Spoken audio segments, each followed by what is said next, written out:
Subscribe our YouTube channel and watch our videos. يا أيها الذين آمنوا اتقوا الله وقولوا قولا سديدا.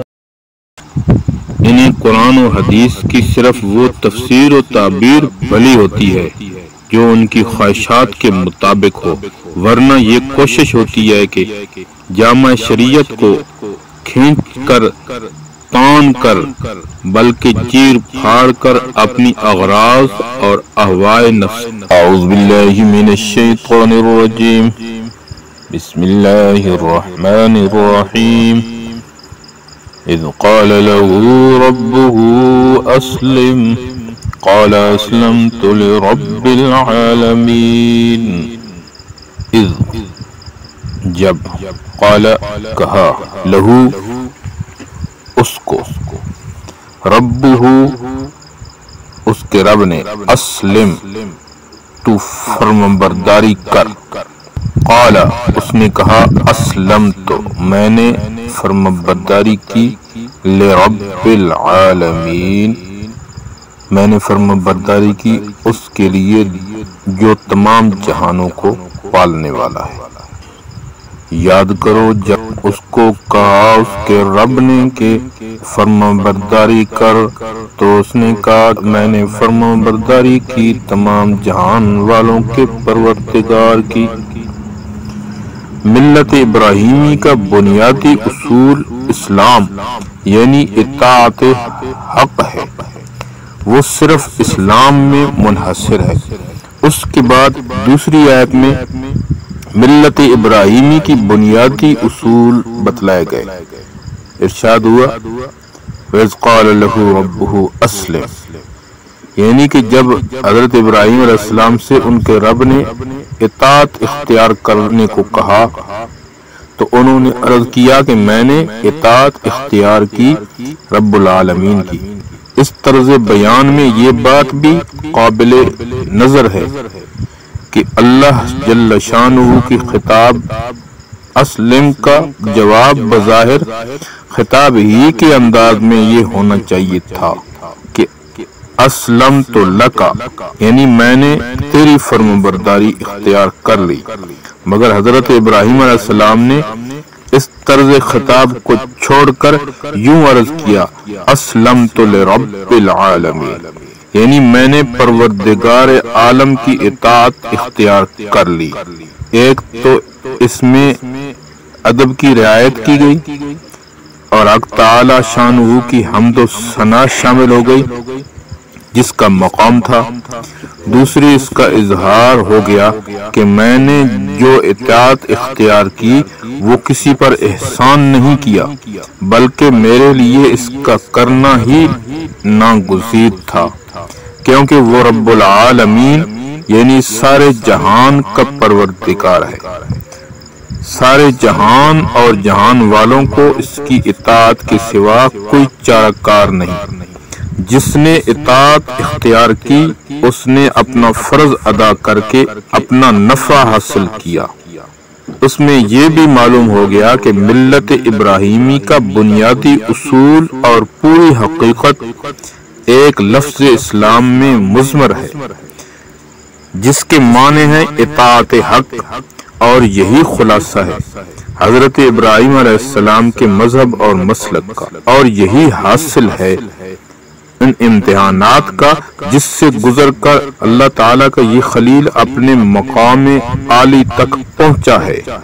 اور اسلام یعنی اطاعت حق ہی وہ چیز ہے جس کے لیے یہ سارا جہان بنایا گیا اور جس کے لیے انبیاء علیہ السلام بھیجے گئے، آسمانی کتابیں نازل کی گئیں.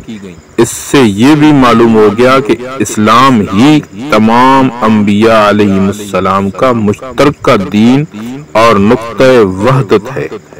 حضرت آدم علیہ السلام سے لے کر خاتم الانبیاء صلی اللہ علیہ وسلم تک ہر آنے والے رسول اور نبی نے اسی کی طرف دعوت دی، اسی میں اپنی اپنی امت کو چلایا. قرآن کریم نے واضح الفاظ میں فرمایا، ان الدین عند اللہ الاسلام، دین تو اللہ کے نزدیک اسلام ہی ہے۔ وَمَن يَبْتَغِ غَيْرَ الْإِسْلَامِ دِينًا فَلَن يُقْبَلَ مِنْهُ وَهُوَ فِي الْآخِرَةِ مِنَ الْخَاسِرِينَ۔ اور ظاہر ہے کہ جتنے دین و مذہب مختلف انبیاء علیہم السلام لائے ہیں وہ سب اپنے اپنے وقت میں اللہ کے نزدیک مقبول تھے، اس لیے ضروری ہے کہ وہ سب دین اسلام ہی ہوں، اگرچہ نام ان کا کچھ بھی رکھ دیا جائے، دین موسیٰ علیہ السلام، عیسیٰ علیہ السلام کہا جائے یا یہودیت اور نصرانیت وغیرہ، مگر حقیقت سب کی اسلام ہے جس کا حاصل اطاعت حق ہے۔ البتہ اس میں ایک خصوصیت ملت ابراہیمی کو حاصل ہے کہ حضرت ابراہیم علیہ السلام نے اپنی ملت کا نام بھی اسلام تجویز کیا اور اپنی امت کو بھی امت مسلمہ کا نام دیا۔ دعا میں عرض کیا ربنا وجعلنا مسلمین لک ومن ذریتنا امتا مسلمتا۔ حضرت ابراہیم علیہ السلام کے بعد یہ خصوصی امتیاز حضرت ابراہیم علیہ السلام ہی کی تجویز کے مطابق امت محمدیہ علی صاحب الصلاۃ والسلام کو حاصل ہوا۔ اس کا نام امت مسلمہ رکھا گیا اور اس کی ملت بھی ملت اسلامیہ کے نام سے معروف ہوئی۔ قرآن کریم کا ارشاد ہے ملت ابیکم ابراہیم هو سماکم المسلمین من قبل وفی ھذا لیکون الرسول علیکم، یعنی تم اپنے باپ حضرت ابراہیم علیہ السلام کے دین پر قائم رہو، اس نے تمہارا لقب مسلمان رکھا ہے، پہلے بھی اور اس میں بھی، یعنی کہ قرآن کریم میں بھی۔ کہنے کو تو یہودی بھی یہی کہتے ہیں کہ ہم ملت ابراہیمی پر ہیں، نصارہ بھی اور مشرکین عرب بھی، لیکن یہ سب غلط فہمی یا جھوٹے دعوے تھے۔ حقیقت میں ملت محمدیہ ہی آخری دور میں ملت ابراہیمی اور دین فطرت کے مطابق تھے۔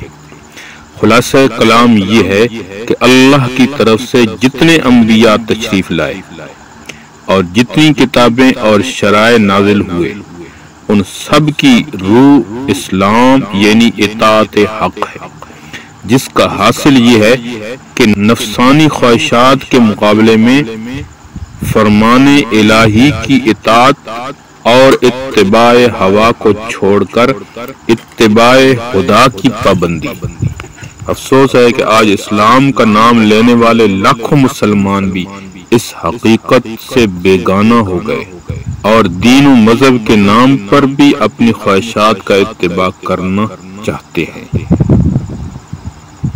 انہیں قرآن و حدیث کی صرف وہ تفسیر و تعبیر بھلی ہوتی ہے جو ان کی خواہشات کے مطابق ہو، ورنہ یہ کوشش ہوتی ہے کہ جامع شریعت کو کھینچ کر تان کر بلکہ چیر پھاڑ کر اپنی اغراض اور اہواء نفسانی کے بتوں کا لباس بنا دیں کہ دیکھنے میں دین و مذہب کا اتباع نظر آئے، اگرچہ وہ حقیقت میں خالص اتباع ہوا اور خواہشات کی پیروی ہے۔